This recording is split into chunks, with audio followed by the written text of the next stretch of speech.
protektado ka ng malaking tao. Alam nyo sinong pumuprotekta rito? Mainstream media. Kayo nang humusga kung sinong mainstream media ang pumoprotekta rito. Naglapag ng mga ebidensya si Senator Risa Hontiveros. Ang ganda talaga. Title pa lang eh. Naglapag ng ebidensya si Risa Hontiveros. Aroy! Frontline. Lapagan na ng resibo ba? O sige. Ha? Okay. Para kontrahin ang mga akusasyon sa kanya ng bumaliktad na testigo sa kaso ni Pastor Apollo Kibuloy. Nasa front tayo ng balitang yan, si Mayan Los Baños. We will fight back. Desidido ang kampo ni Senator Risa Hontiveros na magsampa ng kaso matapos lumabas ang video ni Michael Maurilio o alias Rene. Siya ang bumaliktad na testigo kaugnay ng umano'y pang-aabuso ni Kingdom of Jesus Christ leader Pastor Apollo Kibuloy. Sa inilabas na video ng social media account na Pagtanggol Valiente, sinabi ni Maurilio na binayaran at tinakot siya ni Ito lang. Sana sagutin ni Risa. Okay, sagutin nyo na rin. Sa mga manunood, ilagay nyo po dyan sa comment section. Sino mas papaniwalaan nyo? Yung Rene na naka-shades at nakatakip ang bibig doon sa Senate hearing ni Risa na ang mga sinabi niya ay puro generic. Or yung ngayon na nagsabi siya ng detalyado, pangalan, lugar, dates, hindi nakapiring ang mata, hindi nakabusal ang bibig. Sino ang mas kapani-paniwalang alias Rene? At bukod doon sa alias Rene sinasabi, sino ba ang mas kapani-paniwala? Si Risa Hontiveros o si alias Rene? Papaalala ko lang po, strike 3 ka na. Strike 3 ka na, Risa. According to Attorney Topacio, this is not the first time na nagsusuhol ka sa isang witness. Ibig sabihin, may record ka na. Merong trending ka na. Pagdating sa pagsuhol sa witness, halimbawa merong babanggitin, sino ang pinakasikat na nagsusuhol ng witness sa buong Pilipinas? Ang iisipin ng taong bayan, pangalan mo, Risa. Bakit? Ulitin ko yung sinabi ni Attorney Topacio. Strike 3 ka na. This is your third. At kung gusto mo siyang idemanda, hinahamon ka ni Attorney Topacio, idemanda mo siya. Kasi ilalabas niya ang mga ebidensya na ikaw ay talagang nagsusuhol, Risa Hontiveros, ng mga witnesses.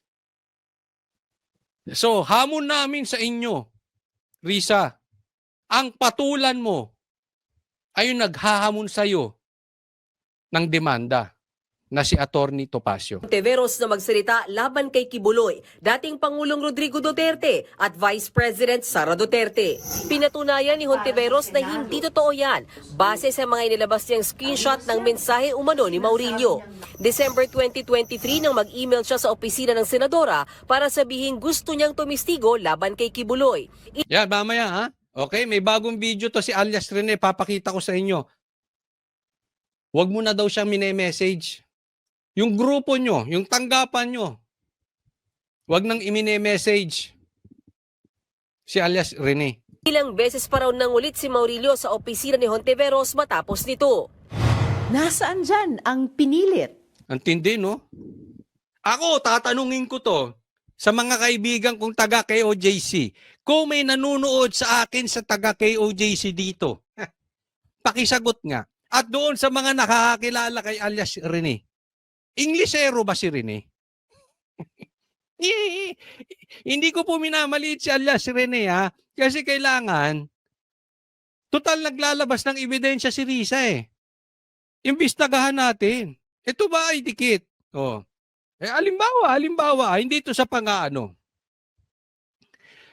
Halimbawa ay yung text message galing kay Jay Guevara at kay Banat Bay. Tapos English ganyan.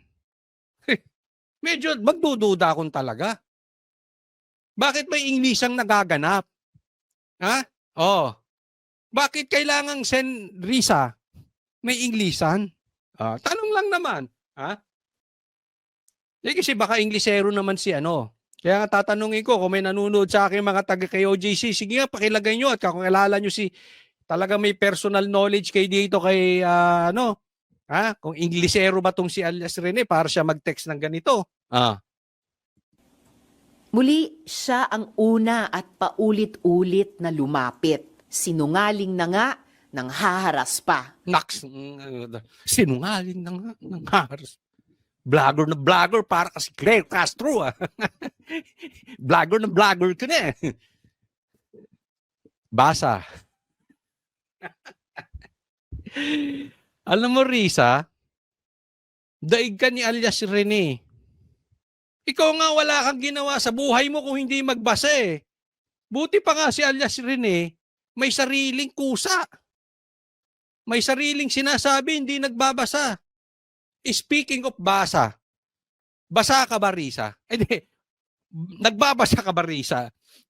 Kasi, nung sa Senate hearing mo, Risa, nagbabasa si Rene, si alias Rene. Ngayon, yung mga videos niya, walang binabasa. Ikaw, Risa, nagbabasa. Huwag kami. Nako, hindi ka lulusot sa mga paganyan-ganyan mo, Risa. Sinasabi ko sa iyo, utuin mo na yung mga chismis vloggers. Huwag kami. Nako. Maiimbestigahan ka ng ayos dyan, Risa. Michael exposed people who trusted the Senate with their stories. Naks. And these are people who were already afraid. Ano yung gawa ng staff mo? Kalat na kalat to sa Facebook, ha? Yung mga sinasabi niya, dictate ng kanyang staff. Tapos sasamahan niya lang ng drama. Kunwari with feelings. Parang gusto mo maging si Sharon Cuneta, Risa. Parang gusto mo, hindi, ako nagtatanong lang, parang gusto mong maging si Sharon Cuneta, si Sharon Cuneta, di ba, sanay, artista, sanay sa pelikula, kasi may dramatic ka pang ganyan, baka mamaya kakanta ka na rin eh. Mr. DJ, can I request, ano yung kantang yon? Ay, Mr. DJ, can I make a request? Ayun. Yan, kantahin mo nga yun, Risa. Sharon Cuneta yun. Uy. Ay, nako. Sige, Risa. Tuloy. Now they are in danger. Again, yan ang talagang kinagagalit ko. Uy, galit na galit siya kasi mapanganib daw. Delikado daw ang buhay ni alias Rene. Ipapaalala ko lang sa'yo. Mga pulis natutulog doon sa KOJC compound na binalahura ang KOJC. Walang nasaktan. Ibintang mo na lahat sa KOJC. Huwag lang yung nananakit sila. Malayo po yan sa katotohanan. Wala pong maniniwala sa'yo. It is as if sinabi mo na ang Duterte ay addict. Na itis sinabi mo na nagtitake ng cocaine si PRRD at si Marcos ay blank. Di ba? Walang maniniwala sa iyo niyan. Hindi po doon sa may mga personal knowledge at may personal na kakilala sa KOJC, alam nila sinungaling ka kasi yung binibintang mo na tinatakot sila at sinasaktan, malayo sa katotohanan. Si Maurilio din daw ang nanlaglag sa mga Duterte. May patunay din si Hontiveros na si Maurilio ang nanghihingi ng pera sa... Talagang Inglesero. There is a chance I can talk to Senator Risa. I just want to ask if her office can give a financial assistance. Wooy! Nanghihingi ng financial assistance. Kanilang opisina pero hindi raw sila nagbigay. On February 7, 2024, he was the one who asked us for money. And yet now, on video, He claims we gave him 1 million pesos. That is a lie. Una, Risa, kung nanghihingi si alias Rene, bakit ngayon mo lang sinasabi? Di ba dapat dati mo nang sinabi yan? Kailan pa yan? O February 7, 2024.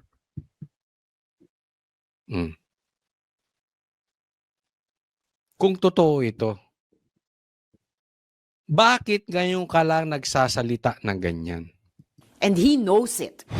Sinabi na rin daw noon ni Maurilio na may mga nangungumbinsi sa kanyang baliktarin ang kanyang testimonya kapalit ng malaking halaga ng pera. Nitong Hunyo, nag-message daw muli si Maurilio sa kampo ni Hontiveros. Humingi siya ng saklolo dahil na kidnap umano siya at itinatago sa Glory Mountain. Nireport naman daw ni Hontiveros ang Ito ha, nagtatago daw sa Glory Mountain si alias Rene. Okay? Mamaya, may video po tayo to contradict this. Okay? sumbong ni Maurilio sa Davao Police. Pero habang inaaksyonan ito, bigla naman daw lumabas ang viral video ng testigo na binabawi ang kanyang testimonya sa Senado. Hindi pa alam ng Bakit ganito yan? Kung sa tingin mo, itinago sa Glory Mountain si alias Rene, bakit hindi mo papasukin si Torre? Napasok nga nila yan ng walang warrant of arrest eh. Napasok nga nila ng walang search warrant yan eh. Di ba? Instead na nagpupuputa ka dyan, kung naniniwala kang totoo sinasabi mo na itinatago to sa Glory Mountain, ba't hindi ka humingi ng warrant, search warrant? Ba't hindi mo pasugod? Ay, magkakakampi naman kayo nila Torre.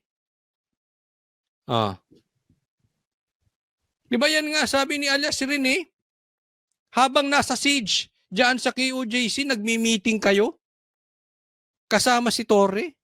senadora kung sino ang nasa likod nito. Pero sa tingin niya, lalong lalakas ang findings ng Senate Committee on Women and Children sa kaso ni Kibuloy. Sinabi for one ni Attorney Torreon na hindi daw sila. So sino? Bakit ayaw nilang aminin o angkinin? Dahil di tulad nga namin na kompleto ang mga resibo, yung iba sa 13 pang witness na iyon. Ay, teka, ito, yan ha. Bakit daw hindi inaamin ni Attorney Torion at hindi nila sabihin kung kanino galing? Eh kung hindi nga niya alam. Di ba? Eh katulad ng kami, kailan nga namin nalaman eh. Di ba? Tingnan nyo. Pumutok na muna sa social media bago kami nakapag-komentaryo. Ang dami pang nauna sa amin. Na kami taga SMNI. Ilang araw muna lumabas. Isa sasabihin ko sa iyo, Risa. Ha? Eto, totoo to. Kaya kong panindigan ito. Hindi ko alam kung nasaan si alias Rene. At malamang-lamang yan, pati sila Attorney Torion, hindi nila alam kung nasaan. Lumabas ang video eh. Kumalat viral. Ang problema sa iyo, Risa, ang kinokontrol nyo, yung paglabas nung video. Ang dapat patunayan ninyo kung totoo ba to o hindi. Kasi ganito lang kasimple yan, Risa. Para sa ating mga manonood. Dalawa dito ang posibleng sinungaling. Si Risa o si alias Rene. Hindi pwedeng pareha silang tama. Kasi magka-contradict eh. Ngayon, unti-unti itong lalabas.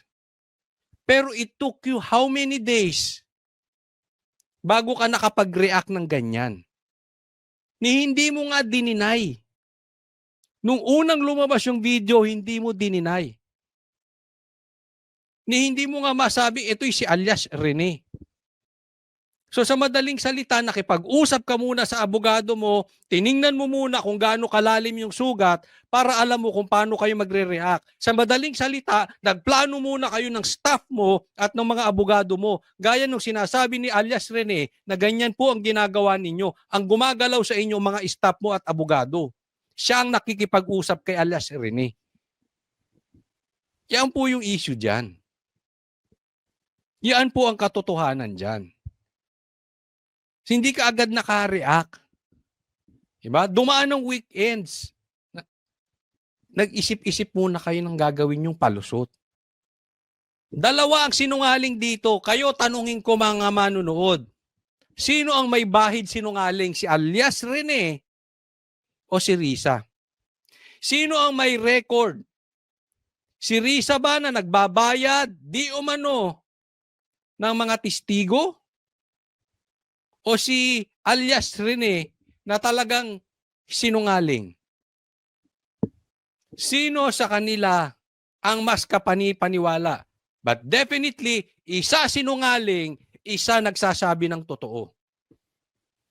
Ngayon, wait ka lang, Risa. Ako naniniwala.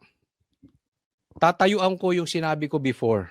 Hindi lalabas at ilalagay niya sa peligro ang pagmumukha niya, ang buhay niya, ang pamilya niya, para kumalaban ng isang senador na malakas sa Facebook na pagka ipinost ang video na nabablock, nakakancel ang Facebook page. Ganyan po nangyari kay Boss Dada. Kahit yung mga post ko natatanggal. Kung magsisinungaling ka, kakalabang ka sa isang senador, dapat tinakpan mo mukha mo.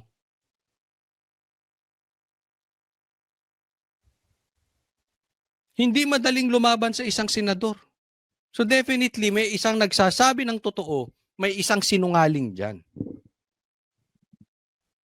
Kayo na lang humusga. Pero ako, naniniwala ako, magsusunod-sunod ang lalabas na ebidensya sa Risa. Hindi lulutang yan si alias Rene na alam niyang delikado buhay niya nang walang hawak na ebidensya. Kaya nga, go ahead, idemanda mo. Huwag mong takutin ang mga vloggers na naglalabas ng video. Katulad namin na hindi naman kami ang naglabas, nagkomentaryo lang. Huwag mo pong busalan ang mainstream. Kasi lumalabas, protektado ka ng malaking tao. Alam nyo sinong pumuprotekta rito? Mainstream media. Kayo nang humusga kung sinong mainstream media ang pumuprotekta rito. Isipin mo, nung lumabas si alias Rene, iilan lang ang pumake up na mainstream. Yung iba parang masama pa ang loob. Ang ibinalita yung reaction ni Risa. Ngayon may pa-press con pa si Risa. Bongga, kaliwat kanan ang labas ng mainstream media. Ganyan po ang kalakaran ng mainstream media natin. Sana sa mainstream media, pag naglabas ng ebidensya si Rene, si alias Rene, ilabas nyo rin. Sa mainstream media, huwag kayong bias. Lalabas at lalabas yan. Maniwala kayo. Maglalabas ng ebidensya yan si alias Rene. Pag hindi nyo binalita, mga mukha kayong pera. Pag hindi binalita yan ng mainstream media, bias kayo. Huwag nyong sabihin hindi kayo bias. Kasi ito, nagpa-press con. Binalita nyo. Even yung nilabas na video ni alias Rene, side pa rin ni Risa ang nilabas ninyo. Anong klase kayo sinasabi nyong patas kayo at hindi kayo bias? Aantayin namin. Aantayin namin ang ilalabas ni alias Rene. At ilabas din ninyo kung gaano nyo nilalabas ang balita nitong si Risa. Ay nag-reach out na sa opisina ko para sabihing handa nilang patunayan. Sabihin muli na sila'y nagtestigo ng malaya at hindi sila binayaran. Matatanda ang ibinahagi ni Senator Bato de la Rosa ang video ni Maurilio. Sagot ni Hontiveros dyan, Kaming mga senador, dapat nag-share kami ng katotohanan.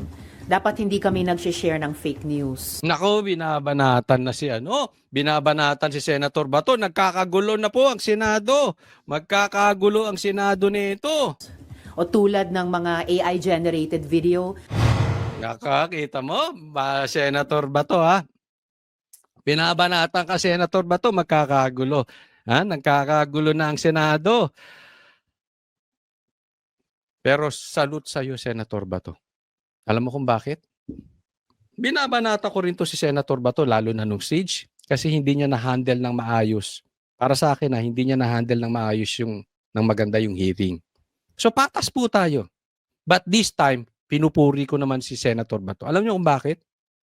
Si Senator Bato lang ang may lakas loob mag-share ng video ni Risa. At yun nga mga kababayan, anong masasabi niyo sa balitang ito? Maaring ihayag ang inyong opinyon at kuro-kuro sa comment section sa ibaba. Huwag din kalimutang mag-like, mag-subscribe at mag-share sa bidyong ito. Maraming salamat sa panonood.